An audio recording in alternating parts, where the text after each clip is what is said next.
Okay. Hi, everyone. Thank you for joining us tonight for what's sure to be a fun conversation among two Terps. For those who don't know, my name is Caitlin Wilson, and I'm the Assistant Director of the Povich Center.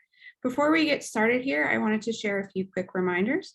We will be recording this discussion. You can view it in its entirety on the Merrill College YouTube channel.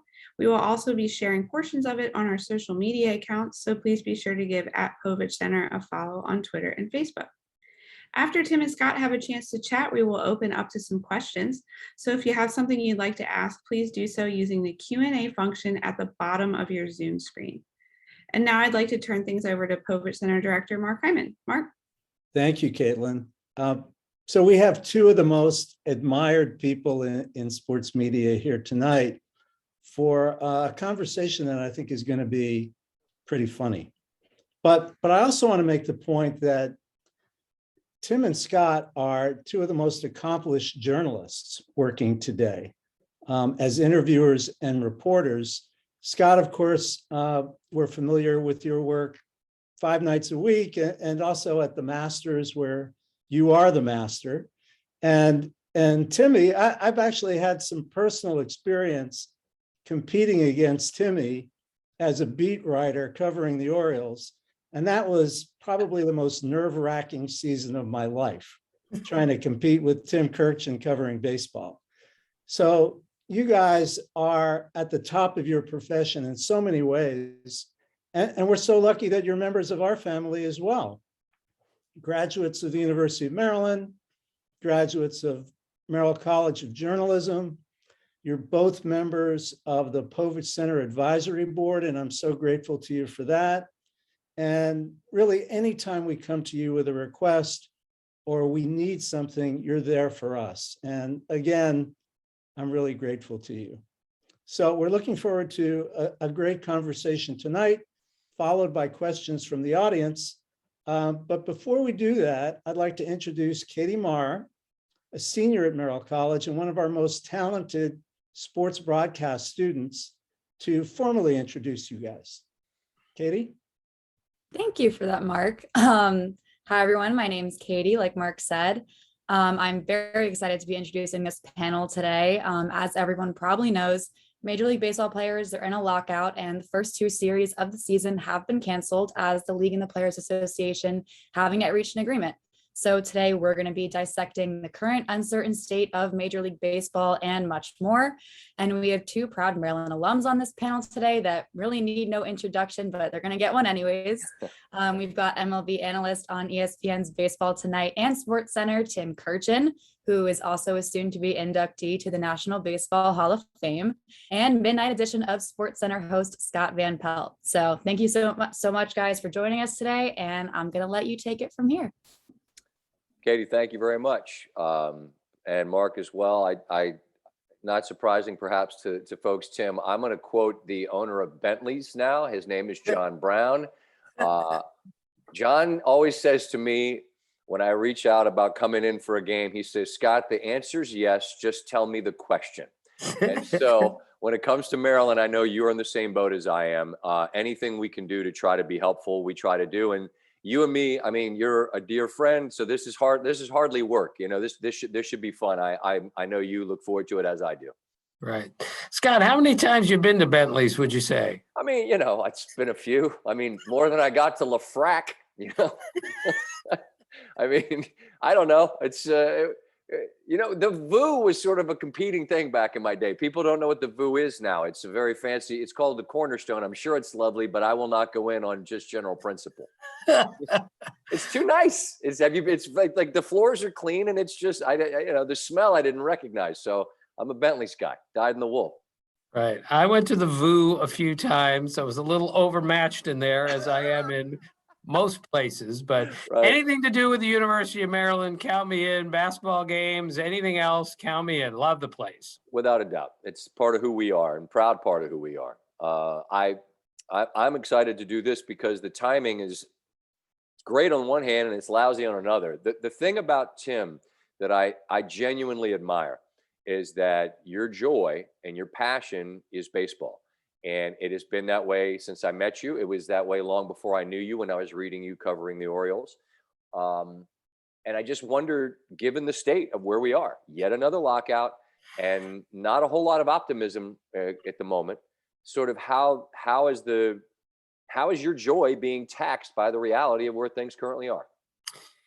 Yeah, I'm not mad, Scott. I'm really sad. I'm sad for everyone, the players. I'm sad for me because I don't get to cover baseball. I'm sad for everyone who works in the game, but mostly I'm sad for the game. This is Yeah. the greatest game ever invented. I will argue that with anyone. And I am so concerned about the direction of the game right now. I was concerned before this lockout, and now we've already canceled the first two series of the season. It's impossible to tell when we're going to start up this year, but every day more damage is being done.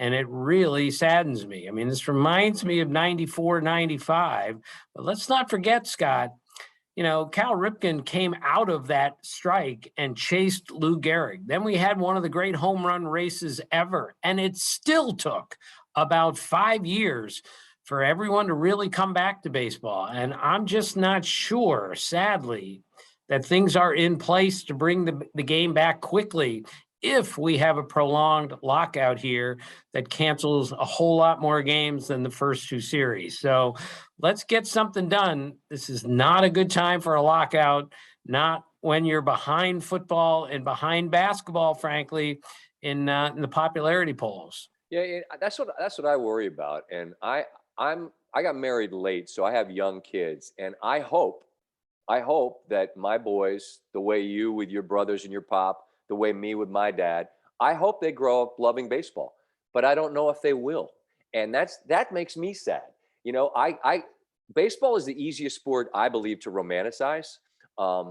It's, whether it's Field of Dreams kind of people will come kind of an idea. Like for me, it was 3 Buck Night at Memorial Stadium, and it was Eddie Murray. And it was before that, it was listening on the radio. Like, I get that those days are done. It's a different world. I don't expect my child to go in the basement and listen to the Orioles on the radio. I don't.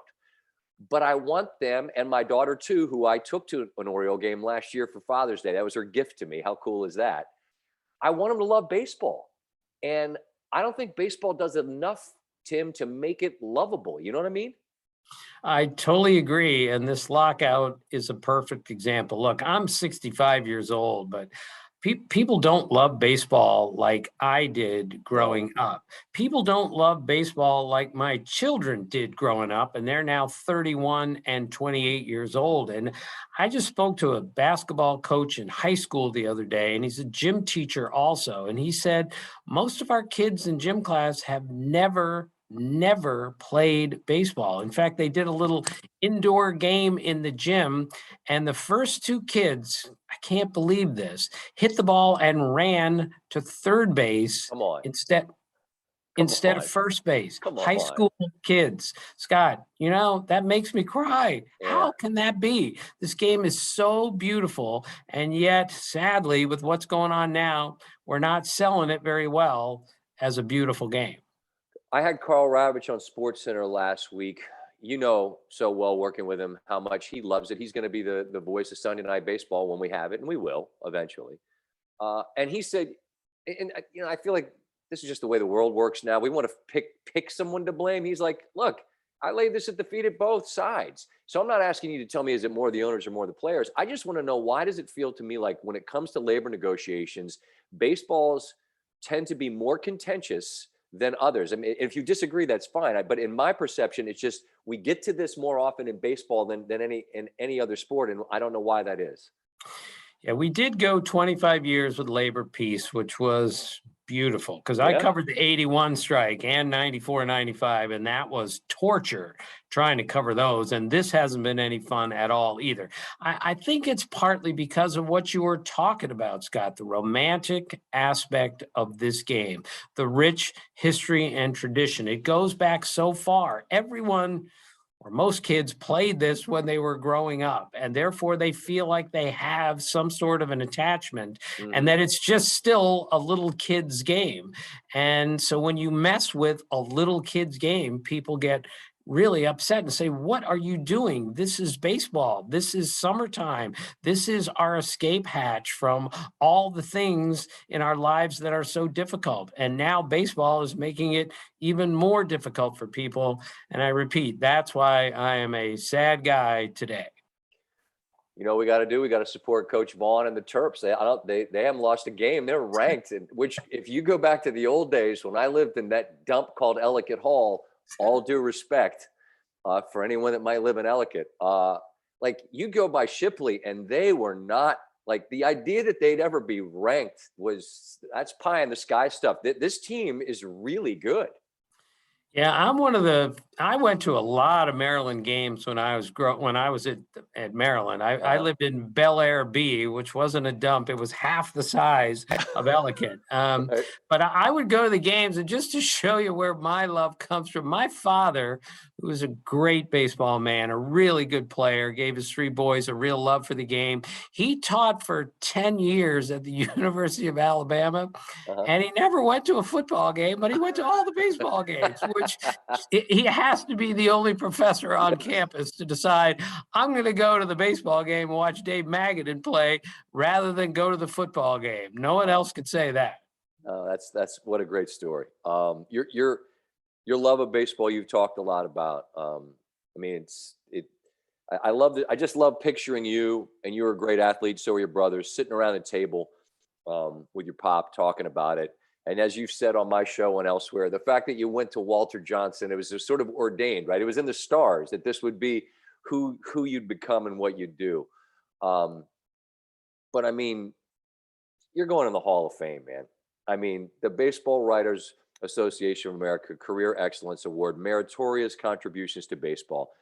And I appreciate your humility, but I hope you know, how much we, who are your colleagues, adore you as a colleague and a friend, and just how thrilled we were for you. I just wonder if you'd share with us what it was like on the day that you found out that you were going into the Hall.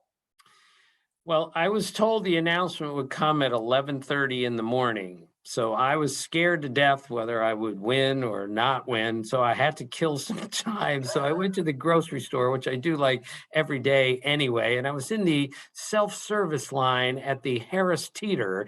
And I'm like dragging a rotisserie chicken across the scanner there. And I get a call from Jack O'Connell. Now, I was told Jack only calls you if you win. He doesn't call you if you lose. And I went, oh my gosh, Jack O'Connell's calling me. So he told me I won, and I started to cry in the middle of the Harris Theater. It was embarrassing, but it was like the coolest thing ever. So I went home, saw my brother, my family, kids, everything else.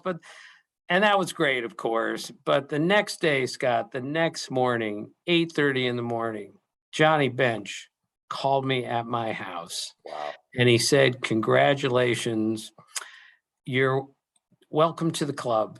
You're one of us now. And let's be clear, Scott, I'm not in their club. I'm not one of them. But the greatest catcher of all time called me on the phone to congratulate me. As far as highlights of my career goes, that's pretty high on the list when Johnny Bench calls you and welcomes you to the club.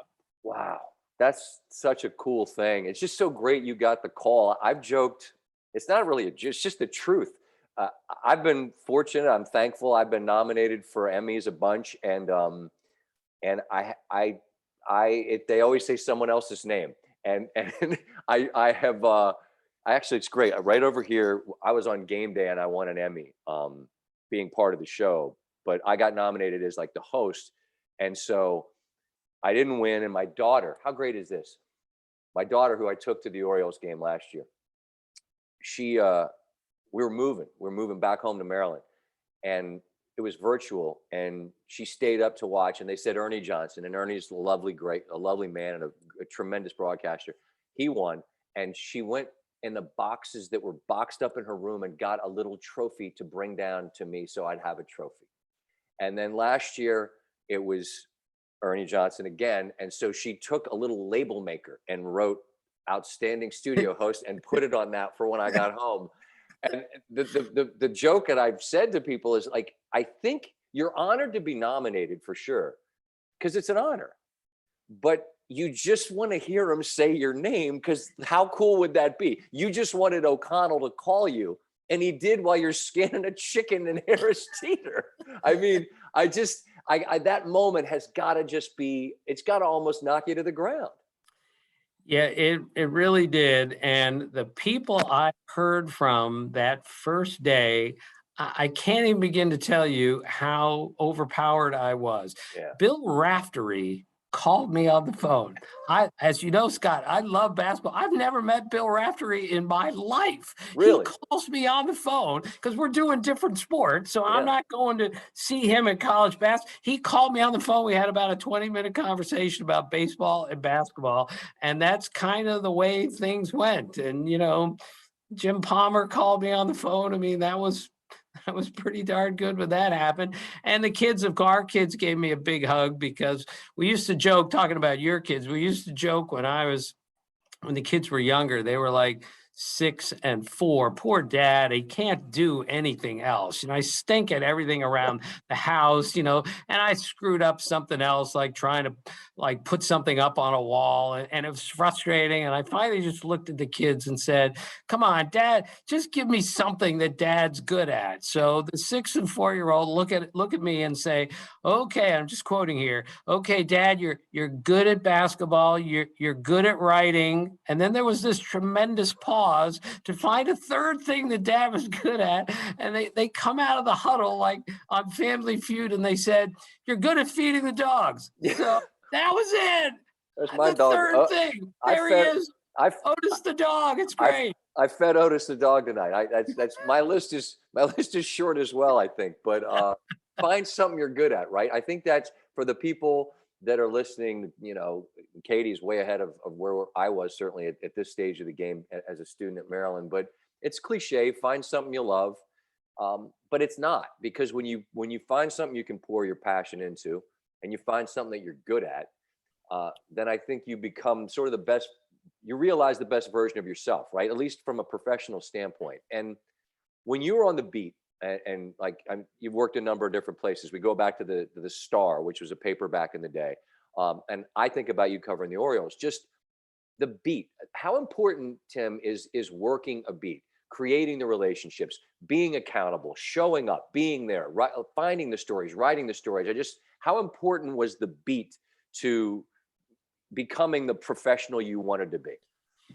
Yeah, I did the beat for 10 years. The beat was by far the best job I've ever had. It was by far the hardest job I've ever had.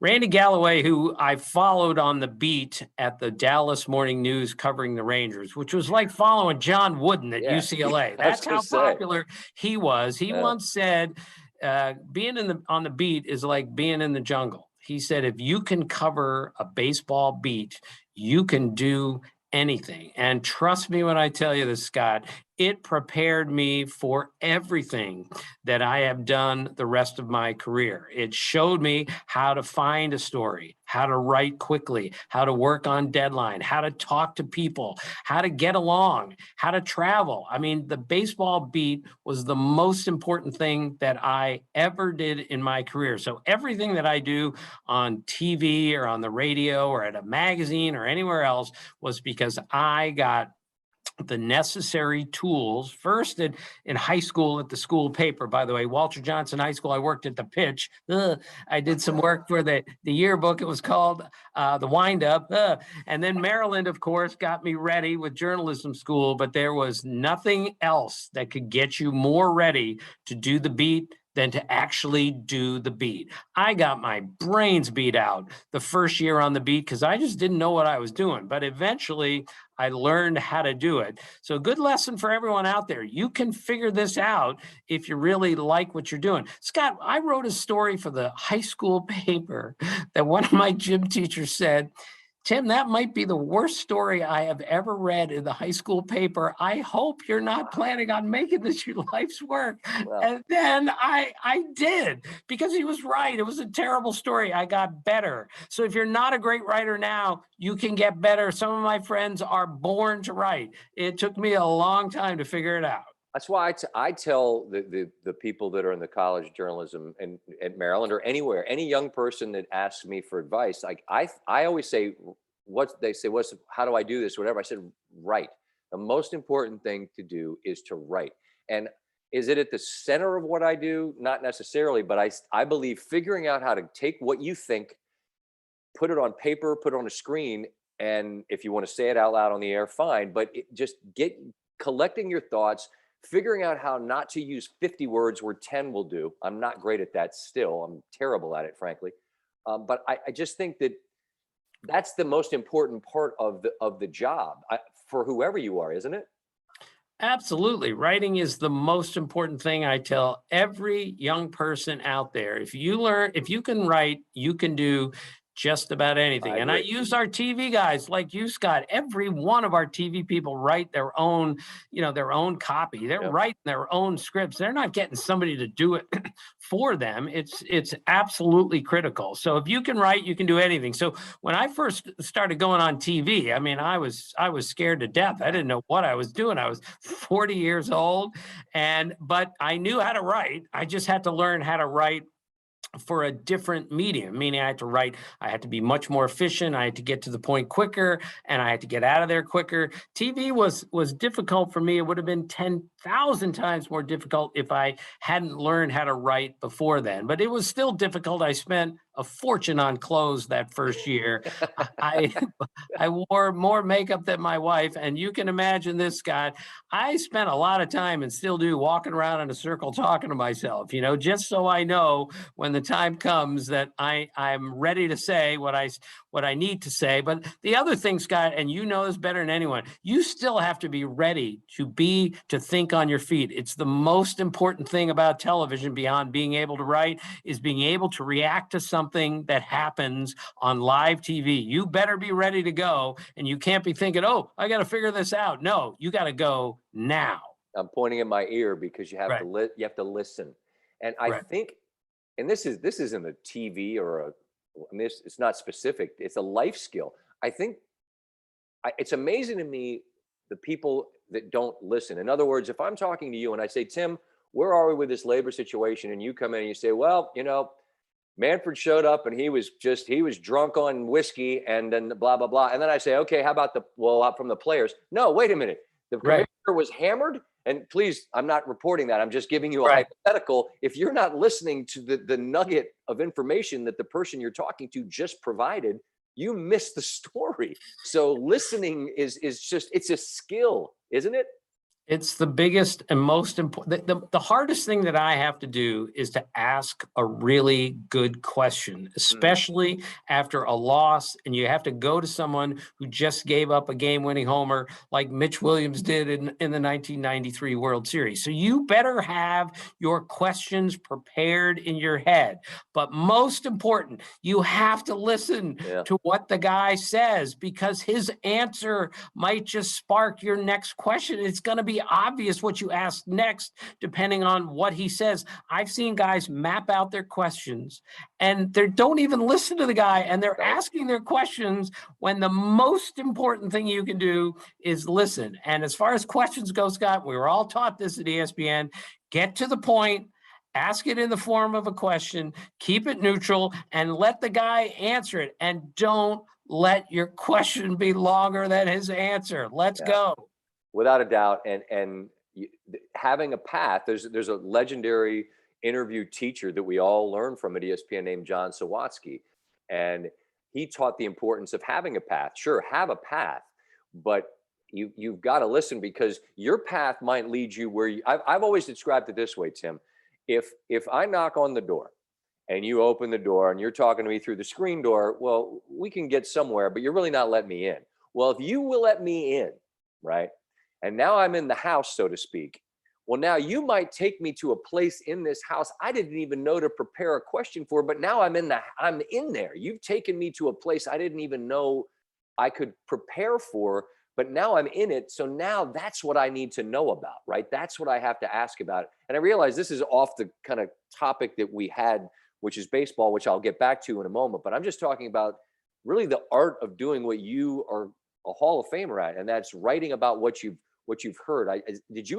I'm sure you've experienced that, right? Someone takes you someplace you just didn't know to even begin to prepare for. Of course. And again, working on off the top of your head is really important. Being quick on your feet, really important. And quite literally, Scott, I knocked on a guy's door one night. I'll make this quick, but I had moved to Dallas in 1981. I was kind of a utility infielder, and we got a tip that Ron Meyer, the football coach at SMU, was going to be the next football coach of the Patriots.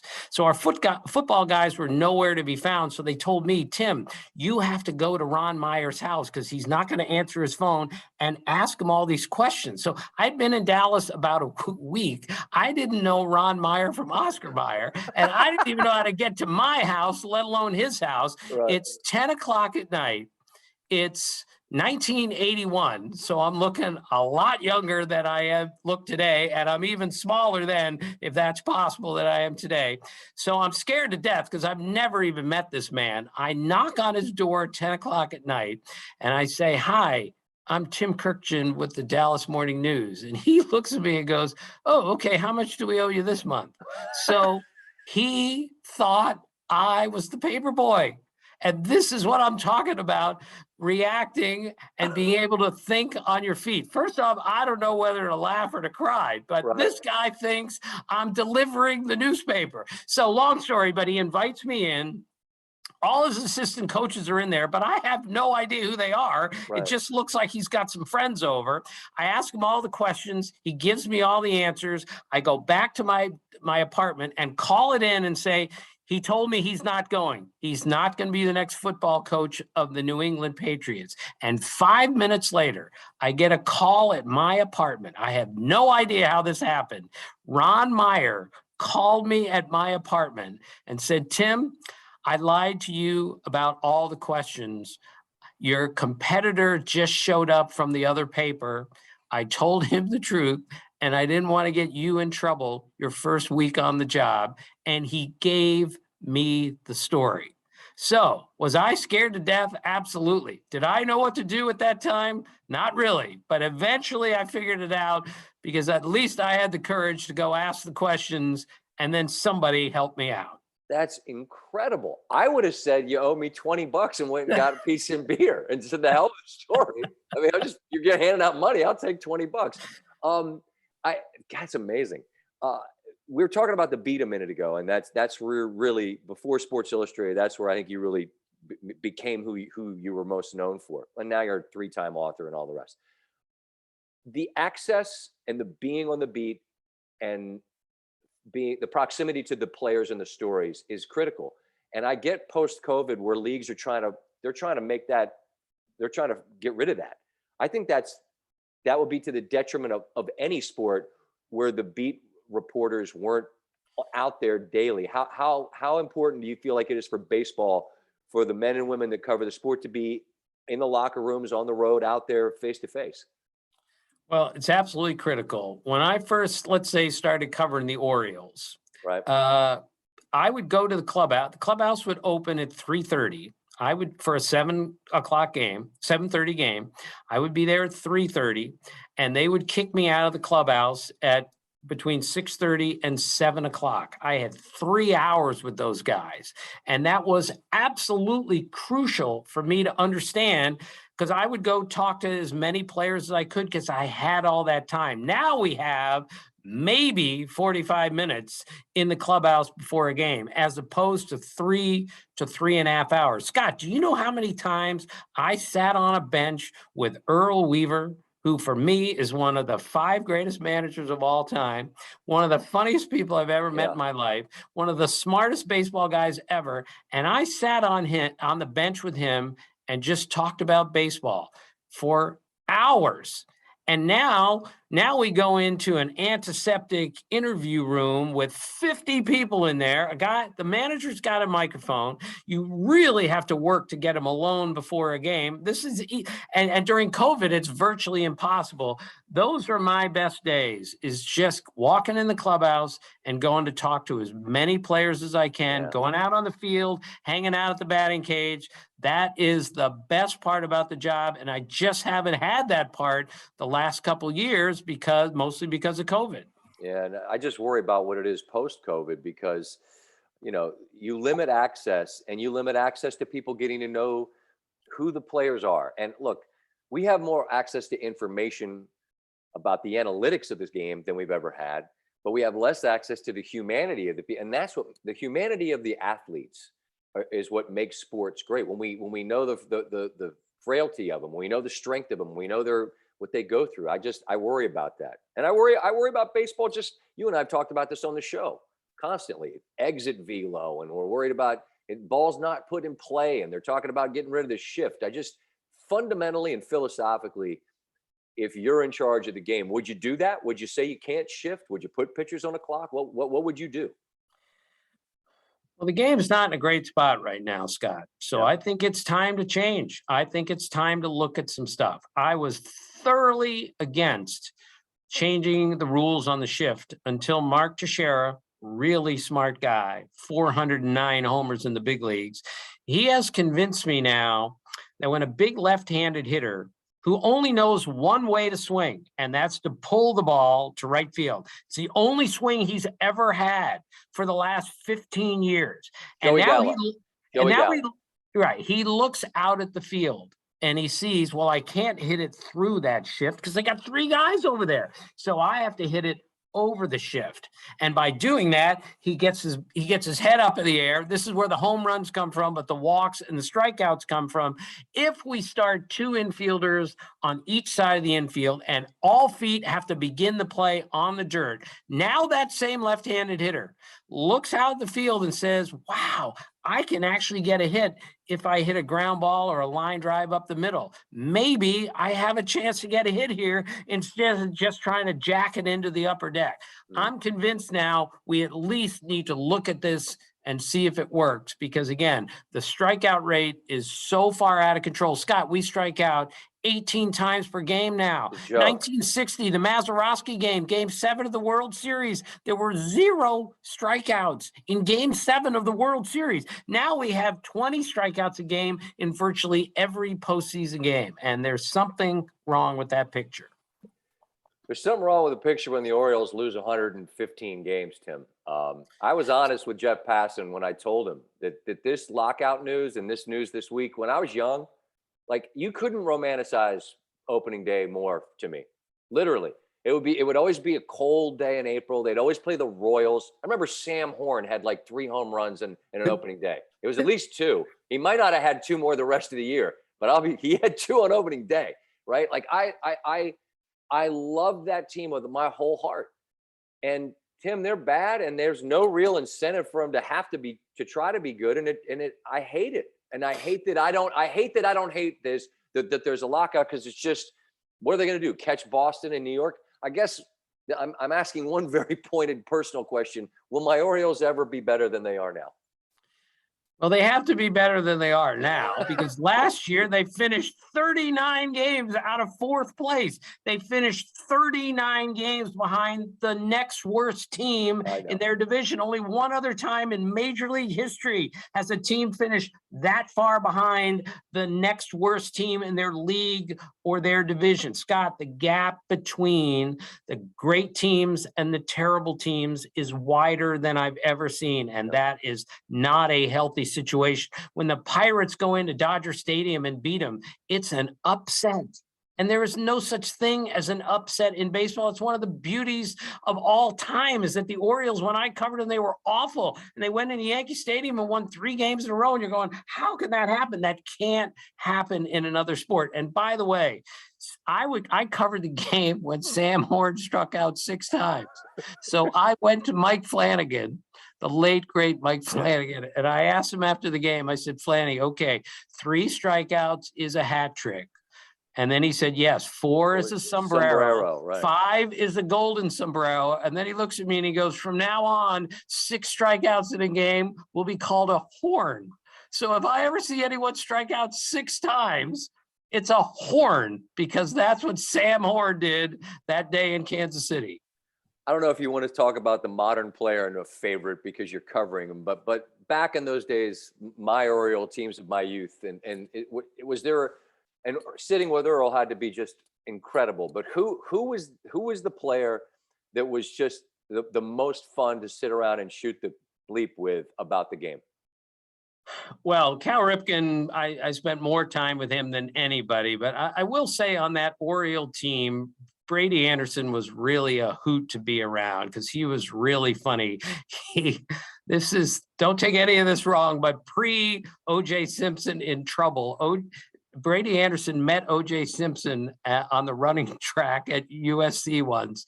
And the first thing he said to O.J. is, O.J., loved you in Towering Inferno. That's the first thing he said to O.J. Simpson. I went to Brady in like 1989, and I said, Brady, you are leading all leadoff hitters in slugging. And he looked at me and he goes, I floss more than any leadoff hitter. That's what he said. And Brady also told me once, he called me to tell me the story. I was working at SI. He's at a restaurant. He's going for the MVP of the American League. And he's sitting outdoors after a game at a Baltimore restaurant. And this guy comes up to him and says, I'm a sprint champ from Pennsylvania, and I could blow your doors off in a race anytime that I want. And Brady Anderson looks at him and goes, you think you can beat me in a race, dude? And he gets out of his chair. He's eating dinner after a major league game in July. He takes his shirt off and he races the guy through the parking lot 3 times. And Brady called me to tell me I blew his doors off 3 times in a row. And he said, don't you ever tell me that you can outrun me. No one outruns me who just came off the street. That's Brady Anderson for you. But Hey, guys, this is going to be a very unpopular move, but I think I need to interrupt you. No, wait. We have questions? Oh, yeah. Okay, well, hold on. Yeah. Before we get to the questions, I have 4 quick ones from Tim. For Tim, they're very quick ones. All right. I promise. Tim, we worked together at the same place for 20 some odd years. This is just a quick question to see how well you know me. And I saved these out of respect for you till now. What do you think is my favorite dorm at Maryland? Wicomico. Where was my favorite food place when I was in College Park? Favorite place to get little food? The VU? Nope. Terrapin Taco. My dad was in a fraternity. Which fraternity was he in? I wasn't a frat guy. Give me an O. ATO. ATO. And then my favorite place on campus, Fraternity Row. I saved the Baltimore East nonsense until the end, Mark. I didn't want to. The man's going to the Hall of Fame. I didn't want to do the nonsense, but I had a little Baltimore in the back pocket just for fun. So, well, Scott, you kind of preempted the first question, which was, Scott, could you please ask Tim how he thinks the Orioles will replace Pedro Severino? I mean, how can you replace Pedro Severino, Tim? Mark, here's how bad it is with Scott and me, the idiot who just laughs out of control. I was at another grocery store a few years ago, and a guy stops me dead in my tracks. He doesn't even say hello. He just says, would you please ask Scott to tell you who the women's soccer goalie is of the U.S. team? And I say that to Scott, and of course he delivers. Hope Solo. It's the bit getting request, Mark. It's terrible. This has been going on for 15 years. We can't help it. And I'm not going to apologize for having a good, healthy laugh once in a while. It's all part of the gig. Thank you. We can be both things. You can be a Hall of Fame writer, and I can love him, which I do. And I can also just treat him like a piñata and ask him ridiculous questions about Baltimore accents. So there we go. All right. I saved until the end. Okay, here's a question for both of you. Someone you'd want to interview but never have. Go ahead, Scott. I had for the longest. This is too easy. For the longest time, my answer was Bono, who is the lead singer. Who's the lead singer of U2. But actually, there was a private function in New York City. I actually got to do that, which was fascinating because I in sports, it's really not sports for me anymore. I'd love to talk. You know, I think I'd like to talk to. I don't have an answer. You, Tim, I'm stalling and you give me an answer. All right. Well, from the Dead group, it would be, and not the Grateful Dead, it would be Walter Johnson and Babe Ruth. Those are the first two guys on my list. But from the Alive group, I would love to talk to Larry Bird. Okay. I love basketball and I've talked to a lot of baseball players. I would just like to talk to Larry Bird about what it was like being Larry Bird growing up. I used to play basketball in Dallas. So I played with a guy for years. I finally said, "Who are you and where are you from?" He said, "I'm from French Lick, Indiana." I said, "Oh my God, do you know Larry Bird?" He said, "Of course I do." I said, "Have you ever played with him?" He said, "Of course I have." I said, "What's it like?" He goes, "Well, it's just like you thought it would be." He would make sure you got the ball in the perfect spot at all times. He's the greatest teammate ever. And then when it came time to win the game at the end, he would make all the shots. I said, "Greg, you have known me for 5 years and you never told me that you knew Larry Bird, you played with him." That's how I would introduce myself. "Hi, I'm Tim Kirkjian. I used to play with Larry Bird." That's pretty good. That'd be my entree as well. When you said the Dead group, that made me. I mean, Ali to me, Ali, it's just fascinating. I mean, I have a number of books behind me on the table, and they're all about Muhammad Ali. So I mean, he'd be the one, and obviously, I mean he's gone, so that wouldn't happen. Ali would be the one for me. Okay, question for Tim. Tim, how has technology changed the job of a beat reporter? Well, it's changed it dramatically, and I'm not sure it's changed it for the better. Twitter, the internet has changed everything. As we're seeing during the lockout, now players have their own voice. They're slamming the commissioner and the owners and everyone else, and they have that right to do it. As a 65-year-old, I must say, it makes me uncomfortable. Mark, when we did the beat, you better have two good sources or else Marty Kaiser is not letting that story get into the Baltimore Sun. Now we're breaking stories in 140 characters or 280 characters. And it worries me that we're interested in getting it first as opposed to getting it right. I have like 700,000 followers on Twitter, and I don't even know how to use it. It's so embarrassing. I'm so bad at it. I'm just afraid I'm going to do something wrong. I did a butt tweet last year, a butt tweet. We've all had a butt call. I did a butt tweet. It was total gibberish, and I got like 10,000 likes. I mean, what are we doing here? Let's just get the story. Let's get it right, and let's present it some other way potentially than a Twitter feed. Good deal. There are a couple of questions about Juan Soto and his future with the Nationals. Either one of you want to weigh in on that? What was that first offer I read about, Tim? What was it, like 350 or something? Yeah, 350, and he pretty much said, this was before the lockout, no, we're going to wait on that one. And, that's ridiculous that he would say that. Yet at the same time, he wants to see where the team's going to be in 10 years, because that's how long that 350 is going to take.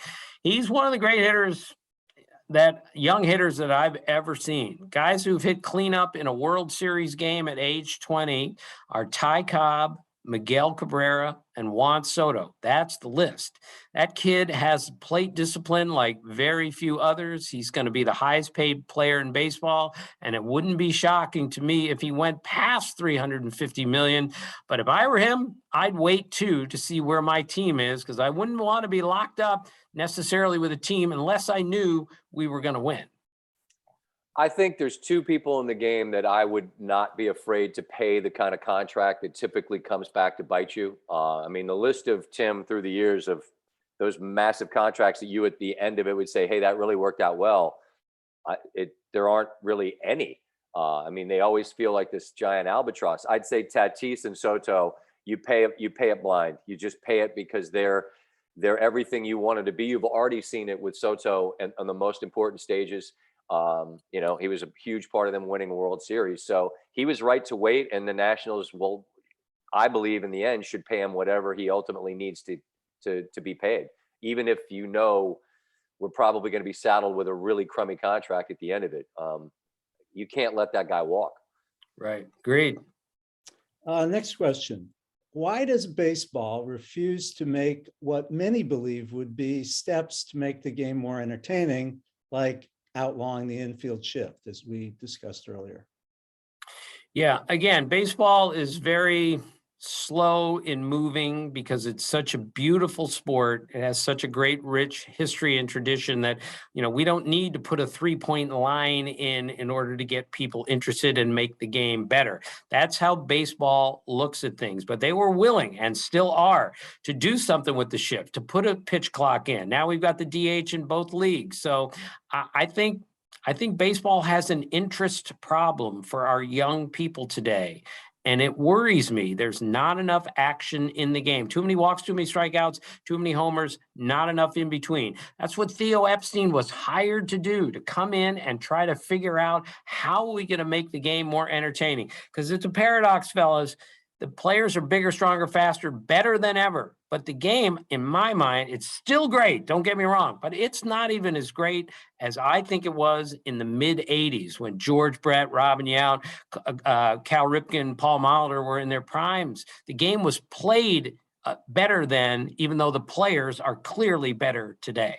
The thing, I agree. And what's interesting, Mark, is that, you know, if you're going to make changes in the interest of a younger demographic to try to make it more interesting, it isn't going to work. Like, you can't make TikTok for baseball. Like, it's just, it has to be baseball. It takes a long time for the game to be played, unless you want to have 7-inning games, which is crazy. And the dumbest thing I ever saw baseball do was put a runner on second base with nobody out in extra innings. That's not baseball. It's a carnival game. And I get what they were doing. It's about pitching, and you don't want to tax bullpens. That's BS, man. You either play the game or don't, in my opinion. I couldn't stand that. It's like college football overtime, which some people like. But when you start at the 25-yard line and there's no clock, well, football is a time game on a 100-yard field until it's a 25-yard field and there's no clock. And baseball, putting a runner on second base, you back in the day, Tim, you used to have to draw a walk and steal a base, man. Or get a hit and bunt them over. I mean, you had to do something to get to second base. In 2001 in Major League Baseball, you just had to get to extra innings, and there was a guy on second base. I'll never believe that happened, but it did. Look, it happened during 2 COVID seasons. I get it, but I don't get it at all. No 7-inning doubleheaders, no runner on second base to start the 10th inning. Never again, please. Okay, we agree. Okay, for both of you, what is your favorite venue to watch a sporting event, any sport? Well, I'll start with Fenway Park, just because it's the oldest park in the major leagues, and I'm not a historian, but I love the history of the game. You know, that ballpark opened in 1912, the same week that the Titanic crashed. And I don't care how corny this sounds, every time I go into that place, I think Ted Williams played left field right there, and Babe Ruth pitched on that mound right there. And that ballpark is still standing. What I love so much about baseball is every park is different than the others. Where as much as I love basketball, the court has to be 94 feet long. The football field has to be 100 yards long. But baseball, all sorts of quirky things can happen based on what your stadium looks like, the creativity of it. There's nothing more creative than Fenway Park. And I love that place. I've seen hundreds of games in there, and I hope I see hundreds more. That's well said. Fenway and Wrigley have both done remarkable jobs of maintaining the same footprint and allowing 2022 to envelop it with the seats on the monster, and Wrigley with the rooftop stuff across the street and whatever else. It's those two are my are among my favorites. Look, Camden Yards is still amazingly great, an amazingly great stadium. I love that. I'd say the best venue I've ever been in the best venue I've been in college basketball is Fog Allen Fieldhouse. That's in Lawrence, Kansas. That's an incredible atmosphere. The most insane atmosphere I've ever been in for any sporting event in my life was an LSU Alabama game in Baton Rouge. You go to Baton Rouge at night sometime, man. It's a whole different species of humanity, man. They're wired different, and I'll remember the buzz. It was like an electricity that truly felt real in the air. And I know, like Timmy, I mean, we've been so blessed to get paid to go cover events, and you just pinch yourself that that's your job. So just you never take lightly that you get to step in, whether you're working or just there as a fan. I think it's great to always go in with a sense of awe of a place like Fenway and think this is the office. It's crazy when that's what we get to do. Right. And Mark, Scott's 2.5 feet taller than me, but we have one thing truly in common is that we love to watch the games being played. And I think we've kind of stopped watching the games, especially in baseball. That's why we're here, to watch the games. And when you're not interested in watching the games anymore, that really worries me. This is really a treat. I'm having a blast. I don't know about you guys. Yeah. Best overall athlete you have ever seen in person? All right, I'm going to say, well, Michael Jordan's the greatest athlete I think I've ever seen, because I've never seen a basketball player like that. But I have to pick a baseball player. Bo Jackson was, at one point, I believe he was the fastest player in baseball and the strongest player in baseball at the same time. Scott, I was there that night at Memorial Stadium. I don't think Mark was there. He ran up the left field fence like a race car going around a ramped track after catching a fly ball.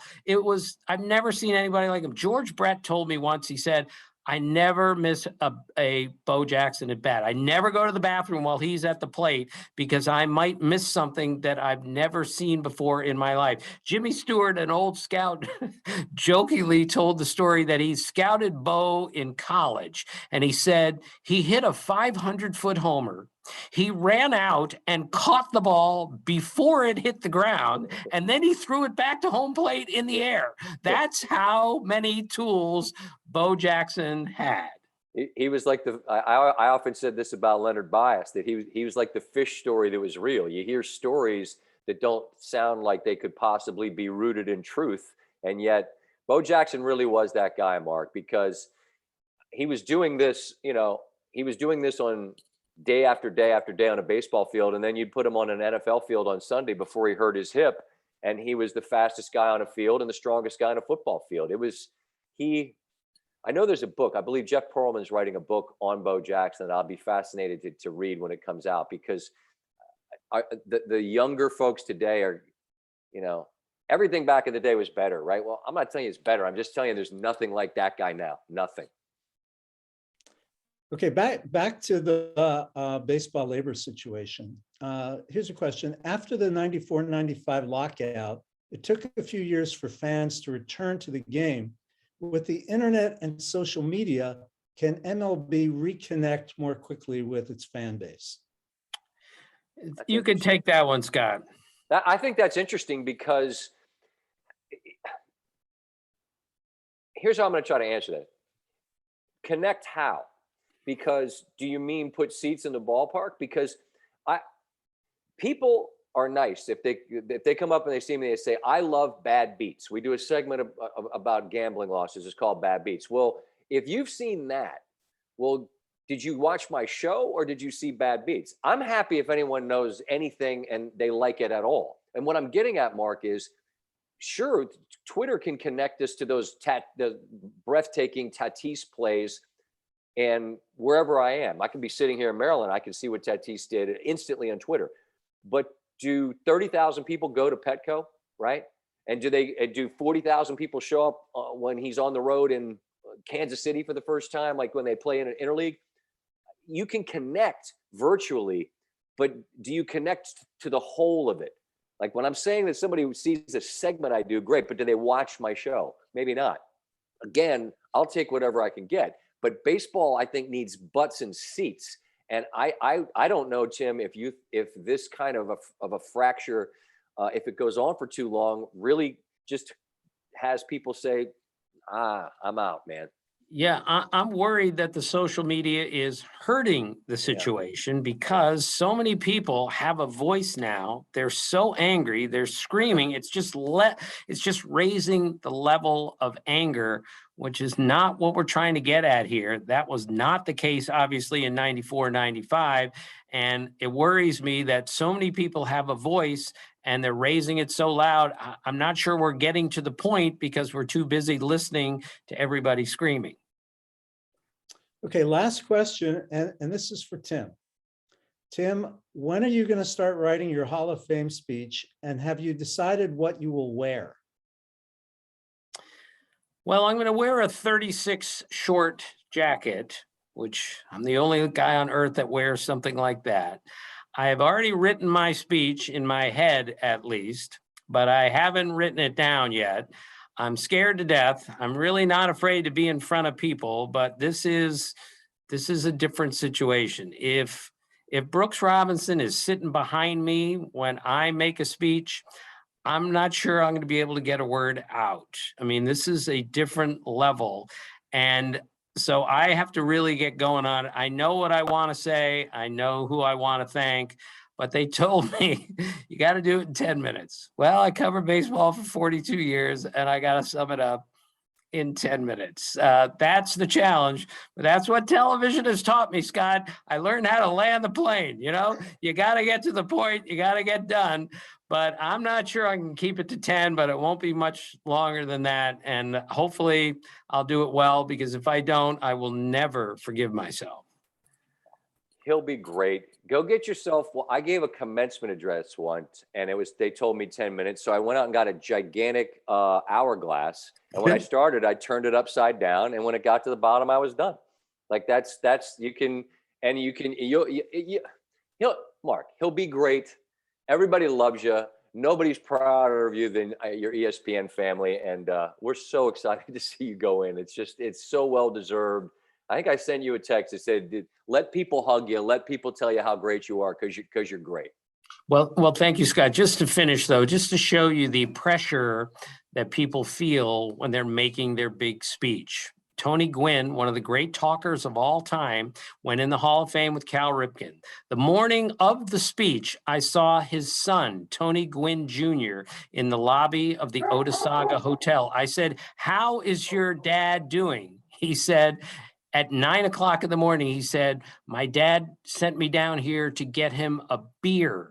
At 9 o'clock in the morning, because he was so nervous about making a speech. And then Tony Gwynn Jr. looked at me and he goes, "And my dad doesn't drink." So he was going to start drinking the day he was making the biggest speech of his life. That's how nervous he was. But typical Tony Gwynn, he went out and crushed it, as we all knew that he would. Well, you guys are terrific. You're terrific together, and you're terrific to do this for the Povich Center. So we really want to say thank you. It's our pleasure. Otis the dog says thanks for having us. Sorry about that, y'all. I don't know who's here, but Otis is not happy. Right. We're going to do this every year, guys. All right. Thanks very much, Mark. I got to go feed the dogs. I'm really good at that. There you go. Good night, everybody. Thank you. The answer is yes. Just tell me the question. Thank you. Good night. Night.